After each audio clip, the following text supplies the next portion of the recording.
All right, let's see who's, oh, Betsy's in the room. Good.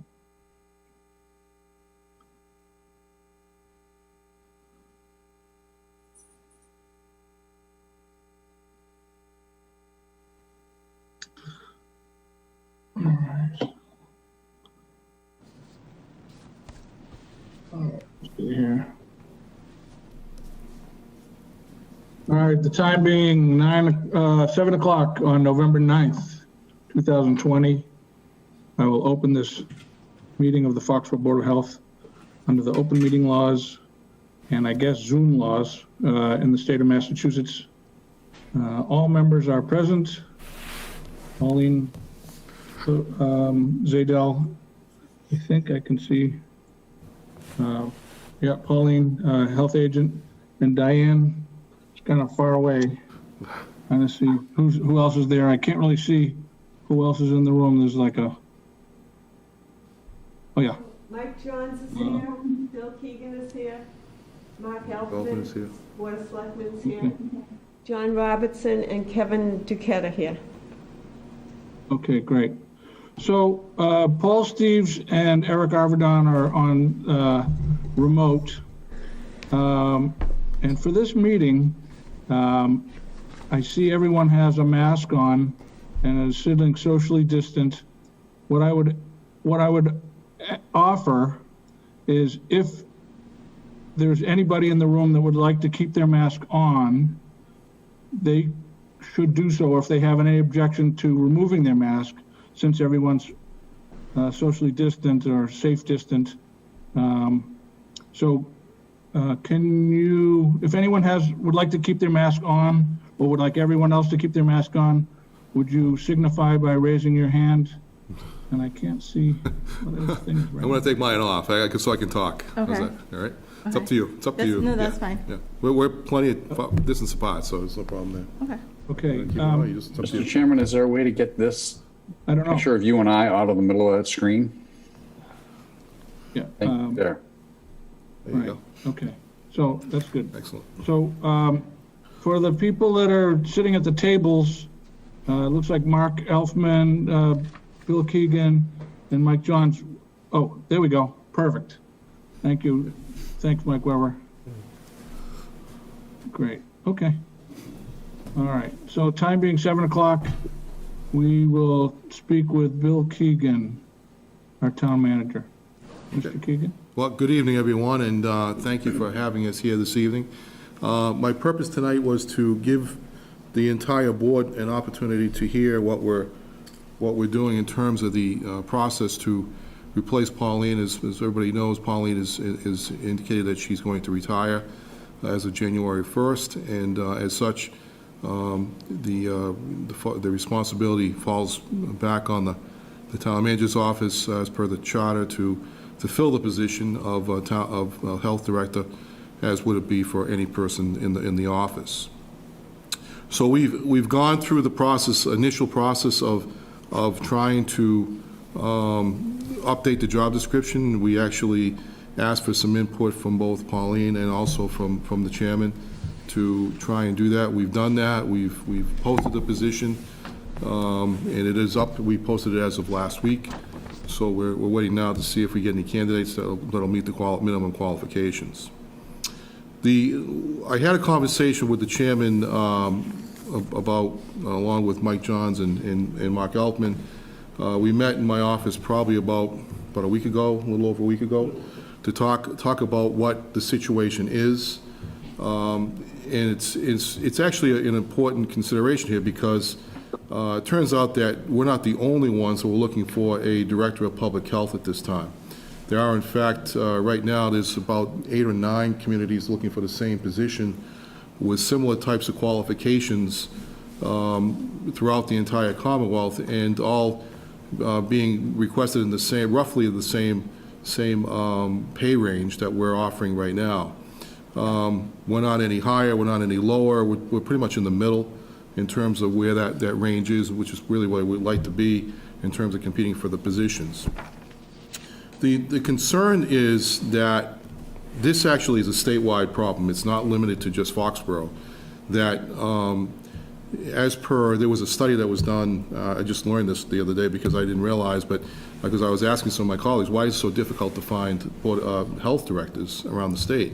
And the challenge is that the state recognized it was a problem a couple of years ago, and they did a statewide analysis of this to find out why it's such a big problem. And they said that the reason why is because Massachusetts is the only state in the country that has 351 boards of health. So there's one for each town, throughout the Commonwealth. In other parts of the country, unbeknownst to me, is that there actually are, this is more of a regional type service that's offered, so they don't have as many boards so therefore they don't require as many people to perform these services. What happens in each of the small, and you've got some really, really small towns, and you've seen some regionalization occurring in Massachusetts, particularly in some of the smaller tier communities up in the northwestern part of the state, and some of the smaller places that clearly, there's only a few employees, and the budgets are really, really small. So it becomes difficult to attract people to have any kind of credentials to do the work of an inspector or to be a director of public health. In the meantime, the work of a public health director has become much more complex. What the state analysis showed is that while the requirements for the position have grown, the candidates have not grown for a couple of reasons. The one biggest one is that Massachusetts does not offer a BA or a degree in health, in municipal health services. They offer degrees in science and things of that nature, but nothing in municipal health. They do offer masters in public health, which is something that's actually done in several colleges around the state and throughout the nation. But there is not a undergrad program, at least here in Massachusetts. So obviously there are fewer people that have those requirements.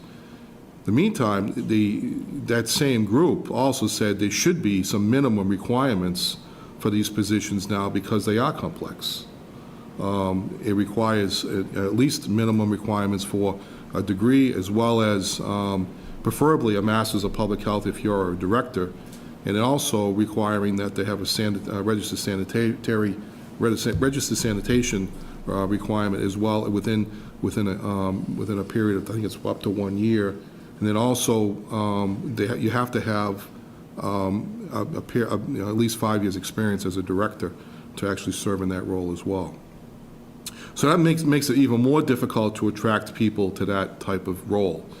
Now, the one thing we did talk about during the conversation that we had was that maybe the allure of Foxborough will attract people here because we are one of the most unique communities in the state. Obviously, having the stadium is one of our major employers, and so it is a kind of unique place in many ways. So people might want to come here for that reason. So we've actually agreed that let's put it out there and let's see what happens, and then also come to a point where then if we don't get any candidates, then we have to think about what we could do next. And so we did have a conversation about what our next move would be if in fact we don't get any candidates. And we talked about how we might be able to possibly provide some management services. And I think I want to be clear about this. We're not looking to eliminate the Board of Health. That never was part of the conversation that we had. We've never even considered that possibility. The Board of Health is something that is clearly something every town wants in Massachusetts, so we're going to plan to keep that. But it's a question of who's going to manage the function. And so that's what we've talked about as a possibility that the fire department has approached us and said, that they'd be interested in helping us with that function. So we have not reached that conclusion yet because we're not at that point. We have only broached that possibility because we have to have a fallback position, in fact, in case we don't end up with a qualified candidate for the position. Now, we talked about that pretty openly, and I know that there's some disagreement about what that might mean, but it also presents an opportunity. I know John is trying to position himself to get all the credentials, and he's working hard, and we like working with John, and John does a great job for us. But he's not there yet, and I think that something that we want to try and encourage him to do is to get those credentials so that he can actually eventually work into that role. So we don't see this as necessarily as a way to go entirely into the future. We don't know that. I mean, it depends upon how successful it is. But the other side of it is that it also gives an opportunity for John to develop the skill set that he needs in order to be competitive for the position and to work into it. So I wanted everybody to hear that, because that's what we talked about. And I'm sure there'll be maybe some other things that we can add to that conversation. But there are two main themes here. One is that we have posted the position with the right requirements, and actually, strangely enough, and I didn't even look at this document until today, but the requirements were almost a mirror of what we posted. So that's a good thing. The second thing is that if we don't attract any candidates, which is, I think, a pretty high possibility, we have to come up with a fallback position. Because the last thing we want to do in the middle of a pandemic is to leave the town not with a position being managed, with the department being managed in this kind of a situation. So we're trying to protect the town and to protect the department at the same time. So that's where I wanted to report to you tonight. I want you to hear it from me directly. I didn't want you to hear it. If anybody has any questions, I'm happy to answer them to the best I can. And right now, we've had the job advertised for about a week, and we've had one application, I think. That's correct. At this point. And that person is only partially qualified, not even fully qualified. So we can't even consider that person as really as a candidate at this point. So that's where we stand. Again, happy to take any questions you might have. Is there anyone in the room that has any questions? So I have For a Mr. Keegan. quick Sure. question. Yep. That document you have in front of you, Yes. that's the minimum requirements required by the state? This was the Special Commission on Local and Regional Public Health. They did it was a special commission that was put together by the state back, and the report came out it's on the mass.gov website. Yep. If you want to check it on the Department of, I think it's on the Department of Public Health. But it actually is Special Commission on Local and Regional Public Health, and it was done, it came out in June of 2019. All right, so it's 18 months old. Yeah. So it's a relatively new document. And it requires, so I know we're requiring, for our application, we're requiring an RS prior to, or are we going to be flexible with that within a year? Well, it says the requirement, it says registered sanitarian or equivalent eligible, so within a year. See, the problem is that if you have to have at least a bachelor's degree to get registered sanitarian. Right. And then you also have to have at least 45 credits of science, Right. as part of that degree. So that creates a challenge for some people, because you don't have that degree requirement. You can't even sit for the exam for the registered sanitarian. So I did post this position looking for somebody with a registered sanitarian as a requirement, as well as the bachelor's degree with a master's preferred. And, then Bill and I earlier today read this report, as Bill mentioned, that was put out by the commission in June of 2019 with recommended standards. So, it was, these aren't hard and fast, what the commission put out, but they're trying to create a standard and a way for communities in the Commonwealth to be able to provide the best health services as possible. The other thing that they did require, that says, they listed them as required at hire, masters in relevant field or BABS with a 5 years of relevant experience. And those are the initial requirements. And then they recommend after you get hired that if you don't have your sanitarian, you get it within 1 year. Within a year. And then also to get the masters in public health within 5 years of hire. So they do put people on that schedule. Now we've had a conversation with John about that. We're prepared to work with him and then we put people into the Suffolk program for trying to get for leadership skills and actually put you credits towards your masters in public administration, or I assume could be used towards public health. But they would have to be a different course requirement once you get into the full program. But it starts, at least it starts you in that direction. Correct.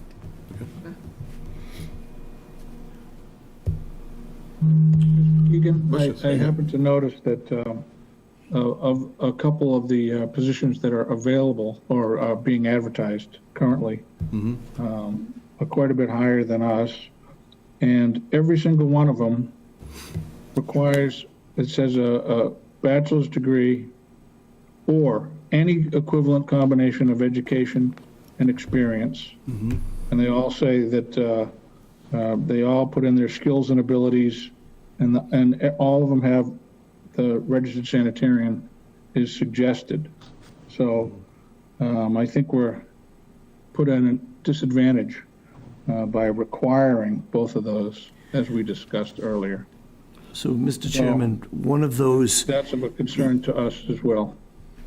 so one of those, you are correct, with the registered sanitarian, and that may be an uphill climb, and it may be something we have to look at. The position is posted until filled.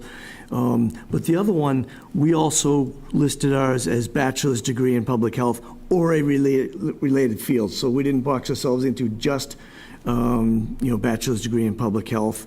And then, likewise with the master's degree in public health, also lists in our job posting or a related field. So I think But it says a bachelor's degree is required in ours. Yes. In all the other ones, Lexington, Marshfield, Stoneham, Oxford, there's like 5 more. They say bachelor's degree or equivalent experience and education. So you don't need a bachelor's degree. You need relevant experience is what they're all saying is most important. So here's the difference, is that, So I'm just telling you, personally, I think we're at a disadvantage right off the bat. And whether it's deliberate or not, I don't know, but I think it's unnecessary. And, it's really not competitive, especially where we're at a lower I think salary we can range. agree to disagree that it's not important. It's very important in this day and age to have a qualified person sit in that role. Now, the other thing that's really significant too is that if you don't have a bachelor's degree, you can't even sit for the registered sanitarian exam. So that's by having that requirement, and maybe those other communities aren't aware of that. So I can't speak to them as to why they listed that, but you can't even sit for the exam until you have that degree, and you have to have 45 degrees of credits in science in order to do that as well. So you can't just have a degree in a Bachelor of Arts degree and then sit down and say, oh, by the way, I can sit for the registered sanitarian exam. You can't, not until you have 45 credits towards that degree in order to do that. So that's the difference. And Mr. Chairman, this is not dissimilar from the recruitments we've done for other department head positions. We are looking for people to come in with a college degree, master's preferred, and with certifications in their relevant fields. So we're not upping the game to set a roadblock for this. Actually, what we're doing is we're trying to raise the standard to set ourselves up for success during a pandemic and for anything else that comes in the future. Now, I mean, if we can't get someone who has the registered sanitarian already, we have posted this, open until filled, and we may need to revisit it. But this is in no way designed to block someone or anyone out or to put Foxborough in a bad position. We're trying to put Foxborough actually in a good and advantageous position to provide the best public health services that we possibly can. That's the goal. And this really, going back to the meeting that we had, this was the one point of disagreement that we had.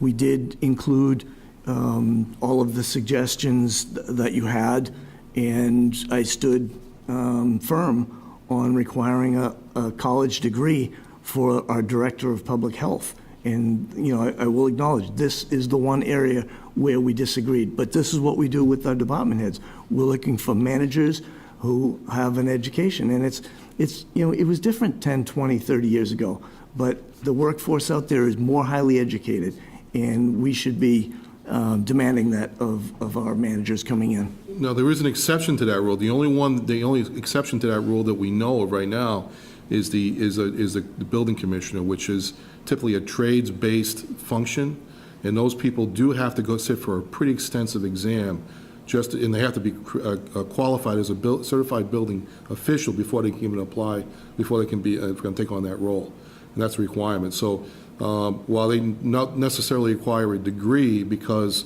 those are typically trade-related types of operations, there's you have to have as a minimum a CBO for the position here. But even in that case, our longstanding building commissioner, Bill Caspara, who we had for 20 years, he had a bachelor's degree and related experience and certifications. And our next CBO had a law degree, so he was very well versed in code regulations, the law, as well as a CBO designation, all the certifications. And so we have that job currently posted. We hope to draw in someone with a college degree for that in a related field, but we don't know for certain that we can. As Bill mentioned, usually people come up through the trades in that, but we have been successful in the past of filling our department head slots with folks who have a college degree. Okay, gentlemen, thank you very much for your. Mr. Keegan, if I... Sure. Mr. Keegan, so just how much, what's the salary range that you're looking for this position? So I'll let Mike respond to that, but it's on the posting itself. Sure. The salary range is approximately 83,000 up to 101,000, and we've posted, as we do with most of our jobs, an expected hiring range, which is in the first three steps, which is 83,332 up to 88,427. So that's typically what we do. So of the 8 positions that are posted, which includes Foxborough, that are similar to this one. There are some that are lower, there are some that are higher, and as with the goal here in Foxborough, we try to come out in the middle, about the 60th percentile, and that's where our salary range is, just a little above the mid-range. And some of those committees how does that salary range compare to other positions in the town hall that for whatever reason you're coming up with there, that are going to require this bachelor's degree or a master's degree? Is it? Yeah, so we did a salary survey of all the department head positions about 3 years ago, and that was done by an outside consultant, and that was consistent with what they found by looking at other towns for that type of position. So I think we're actually right there, Mr. Steves. I think we're at a point where some of the towns that are bigger than us actually pay more, obviously, because they have a bigger level of responsibility, a bigger scope of responsibility. But here we do pay right in the middle, relative in a competitive way. I did talk about this ask with a person who was a consultant in the health field, and they thought that our range was actually very competitive.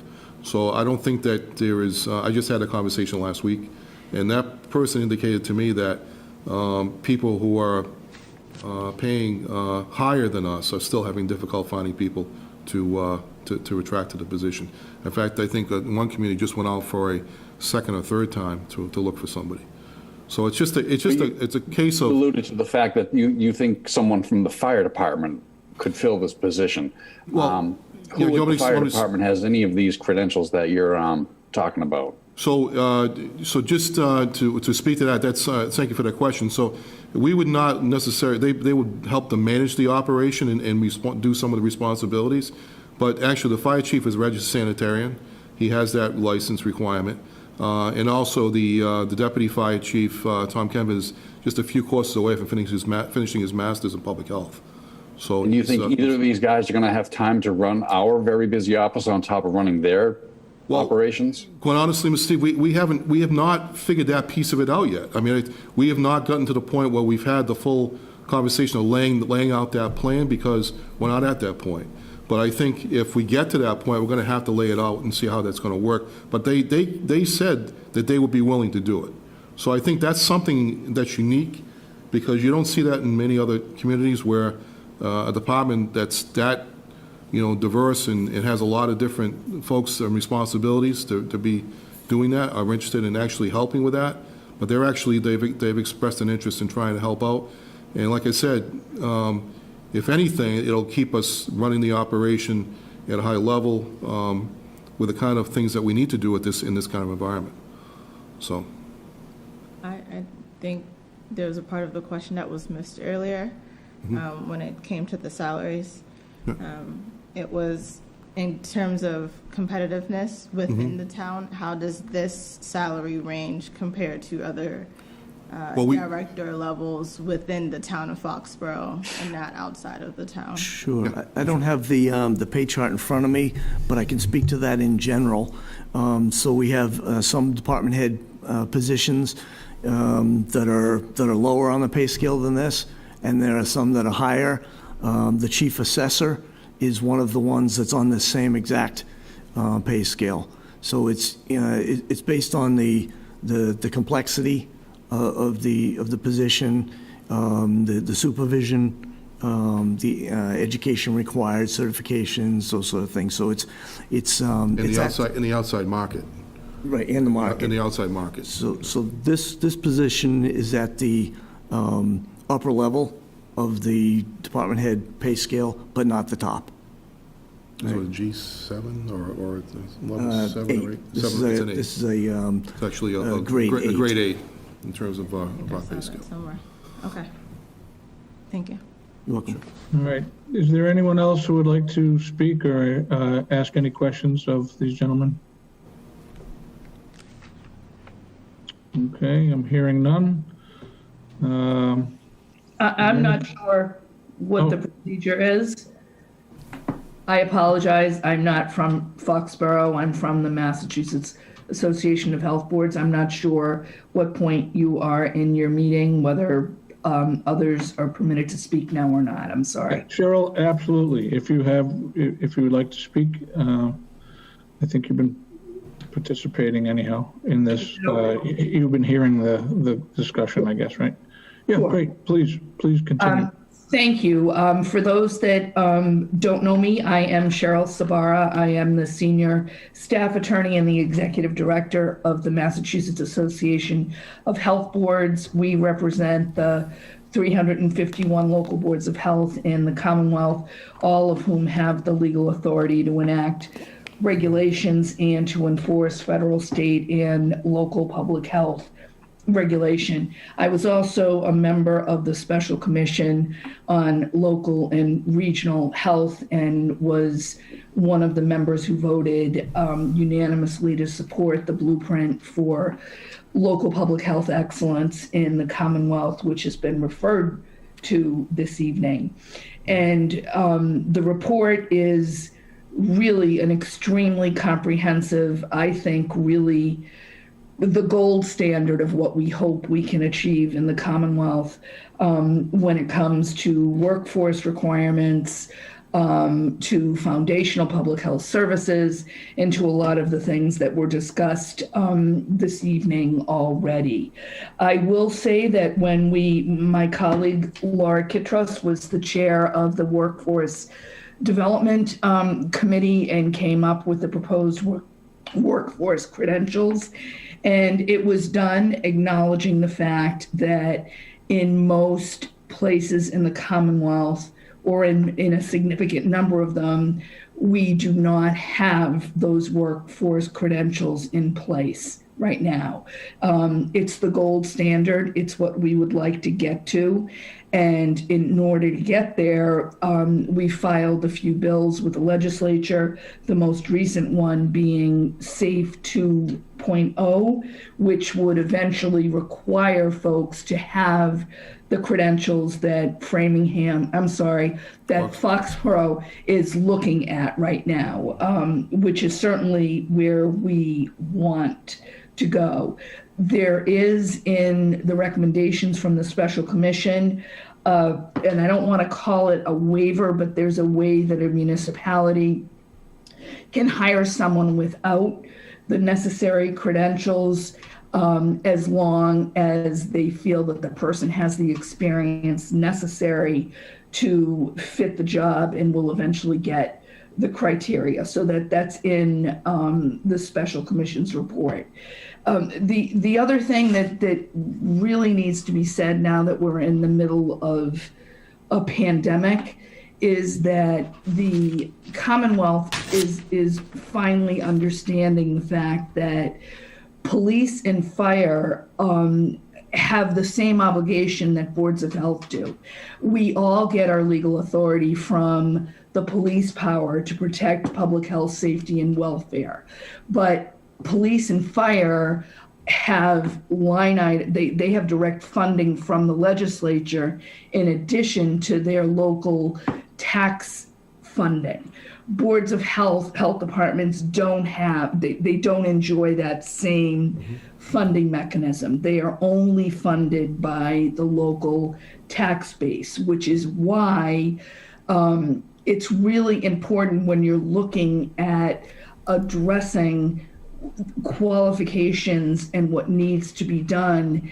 In Massachusetts now, there's a real push from not only the COVID Command Center, but from public health professionals and a lot of reps and senators that we start looking at funding local public health the same way we fund police and fire.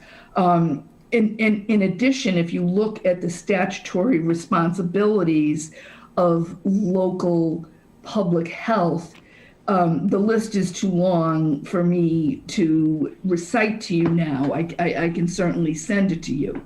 But the fact remains that the legal authority to enforce all public health laws rests with the Board of Health. They delegate their authority to their agents, in quotes, to their staff. Right. So regardless of what kind of town charter Foxborough has, regardless of who's responsible for hiring and firing, the basic fact is none of these laws can be enforced unless the Board of Health delegates their authority to public health staff, wherever they sit. You know, if they sit in the fire department or whatever, but I would just respectfully submit that right now, in the situation that we're in right now, with the pandemic that's happening, with what's happening at the legislature, with the report from the special commission, the thought that an RS who is a full-time firefighter could possibly step in and perform the duties and obligations of a health director or even a health inspector to actually enforce laws that are delegated to the Board of Health is pretty stymieing. I don't know how that, I have never heard of that before. Management and I don't know even what they would do, look at the hours of operation or whatever, but when it comes to doing enforcing of these laws, when we're also dealing with contact tracing, with isolation and quarantine orders, which can only be issued by the local Board of Health. This is the first in my 25 years of experience in municipal law and public health law that the thought that an RS that's a full-time firefighter with a union contract could actually do that work. It's novel. I mean, it's novel. So maybe it's maybe it'd be helpful if I could explain to you. Your town attorney does. I'm just telling you from my experience, this is a very novel proposal. Maybe I could just clarify something for you, though, Cheryl. I can understand why you said what you said. We're not proposing to eliminate any of the staff members that are there now. So the only issue that is coming into play is that we're not looking to eliminate the responsibility of the board either. The issue is the management of the department. And I think that's the thing that we're trying to do. What we're saying to you is that it's the chief of the department, not a union contract, by the way. That has nothing to do with this discussion whatsoever. In fact, any of the people that would be involved in helping to manage the operation, none of them are covered by union contract. So that wouldn't be an issue in that respect. But I think that the issue is, if we can't find the people with the right credentials, we do have people amongst our staff already who can help manage it with the right credentials. And the rest of the staff will continue to function as needed. They will be there to assist them as needed to continue to operate the department as needed. It also opens up the possibility that if we were successful in making that change, which, by the way, we've not reached that conclusion yet. I just want to be 100% clear about that. But if we do, we could also explore the possibility, since we are not going to fill the position, that we could look at other options as to how we might be able to help staff the department with that situation, to help keep the department whole, if you will, in terms of its staffing requirements. So we're not looking to diminish any of the staff members that are there. They'll all stay where they are. We're not looking to change any of that. We're not looking to eliminate the authority of the Board of Health. That authority is in place, and there's been never any discussion about changing that whatsoever. We know that that's in fact the case. And I think what the only issue is, could this be done to help manage the department given the cycle of crisis that we're in? Now, having said this, I've been doing this for 37 years. I've never seen this done either. So it's new to me. But it is an interesting idea. And I think it bears looking at, because, first of all, I've never had a department approach me in that way to say, look, we can help. I mean, they've done it in other departments for different functions, but not for this one. And I think that's what's interesting to me, is like how we can make this work so that the department doesn't become diminished in its role, it actually gets enhanced in its role. And I think that's what we're trying to do under the circumstances. There's another part of this, and we have not had a chance to discuss it either, with the chairman of the Board of Selectmen, or myself with the town manager, or with the chairman of the Board of Health, or anyone, because I just read the 114-page commission report today. The theme throughout that commission report was, because Massachusetts is so different with 351 districts of authority, and the shortage of people, really with the qualifications that this commission report is looking for, the theme was to look at regionalizing, like the Western Massachusetts, communities doing, and like all of the Cape is doing. So, first we're looking to, with this recruitment, with this advertisement, hire a highly qualified director to come in and continue to run the health department as it sits now under the Board of Health. Second is, what we discussed as a backup, as another option, so that we don't gap this position after Pauline retires, is, some management help and some further collaboration with the fire department. But now, as I read this report today, and Bill read it as well, and we haven't had a chance to talk about this, but the other way is, it really is a third option. Yeah, is that you consolidate your management resources. You look to get that master's in public health, that registered sanitarian, that somebody with that 5 years of management experience, and you pool resources from a number of communities. Again, I may be speaking out of turn because I haven't spoken with my colleagues. No, it's actually true. That was one of the things, that was sort of a theme that ran throughout, and you sat on the committee, so that was a theme that came out of that report, was that really that the state should be looking to regionalize more in this area more than anything, because there's just a limited number of resources available to help do the job correctly. And so I think that was... And actually, Norwood received one of the second rounds of grants to look at sharing services cross-jurisdictionally.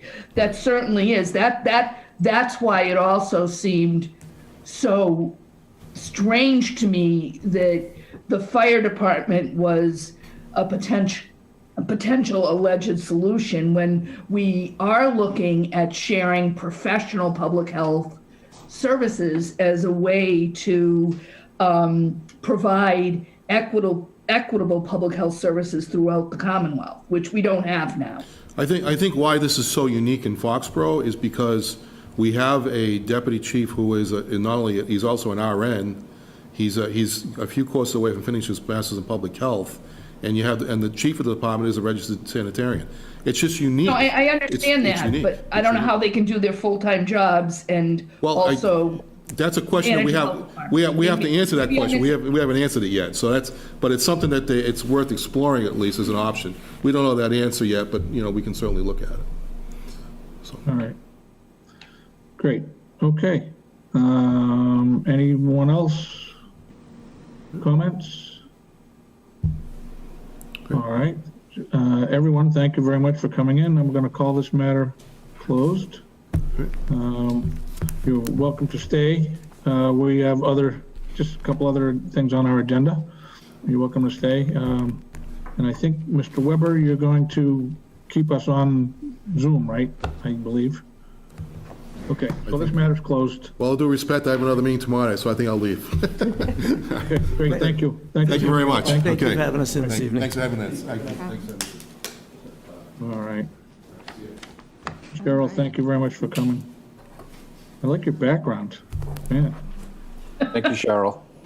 Thank you. okay. Good luck. Good luck. Thank you, Cheryl. All right. Right, so now that the movement's gone, I would like to make a motion to approve, The minutes. bills. Oh, the bills? Yeah, let's do the bills. All right, nice.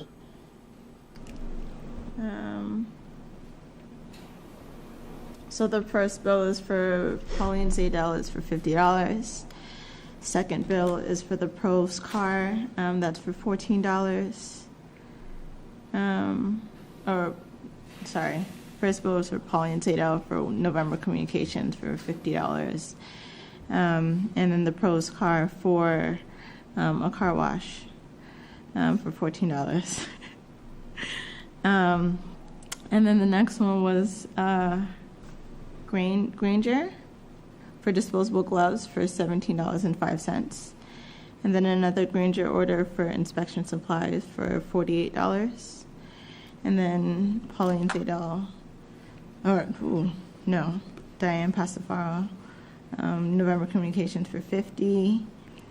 We have LifeWorks November Services for $812.83. And then John Robertson, November Communications for $50. And that's That's it. the just one extent? page. Okay. Yes. Paul, you care to second those? Mr. Chairman, I will second that. All right. Is there anyone else relative to those bills? All right. Hearing no discussion, I will call for vote. All in favor? Aye. Aye. And that's affirmative, 3 affirmative, Yep. 0 in the negative. All right. Okay. We have minutes to approve, I believe. Mr. Chairman, I would like to make a motion to approve the minutes as written. For November. For October 26th, 29th? 2020. 30th? And Paul? What are the dates? October 26th. Right, 26. I knew that. And Paul, you were looking at the minutes. Remember I sent you a copy of the minutes the other day? Yes. Great. Look, Fabulous. Oh, so you seconded that, right, Paul? You seconded yes, that? I second that No, motion. no, Pauline. wait, I did read them, and I have no issues with them. But there was an issue. Remember I sent you the notes? Just to fix a couple words on it. It might have been my mistake during the meeting when Diane typed it up. Remember I sent it to you? I do remember you sending that now that you've mentioned it, or just refresh my memory, please. Can you pull don't up have that them in front email? of me. Do you have that handy? Do you have that email handy? No, not where I'm sitting, no. Oh, Oh, okay. Well, maybe that's. Pauline, what were the It modifications? it was just a little blurb of the wording. So I'll have Betsy read it. So we just wanted to fix the wording, so if you can read the wording in red. Can you read my writing? Okay, so, And say for 5 Neponset Ave. okay, so for So- 5 Neponset So Ave. Betsy, so Betsy, this is an amendment? Yes, we're making an amendment to the first motion to the 5 Neponset Ave. Yeah, the first motion. It is the Second paragraph. second paragraph, fourth line. And I'm going to read it as amended. So it'll read, Avenue to a 2-bedroom design, period. P. Steve's. No, design according to the Title V requirements. My apologies. Avenue to a 2-bedroom design according to Title V. Title V requirements, period. Yes, that's all coming back to me now. Thank you, Pauline, for refreshing my horrible memory. Thank you. And Betsy. sorry you had to deal with that, Betsy. No Yes, problem. I will second those minutes in their amended form. Okay. Okay. Any further comments? Hearing none, I will call for a vote. All in favor? Aye. Aye. Opposed? Hearing none. Okay, 3 affirmative. Great. Okay. Do we have a health agent update? Nope, I think that's about it for tonight. I just want to thank John and Kevin for coming tonight. I can't see them. Paul can't see them. Come over here and But, wave to the board. thank you, Kevin, and thank you, John, for coming in. Oh, there you There they are. are. Oh, yeah, there you are. Right. Thank you. Yeah.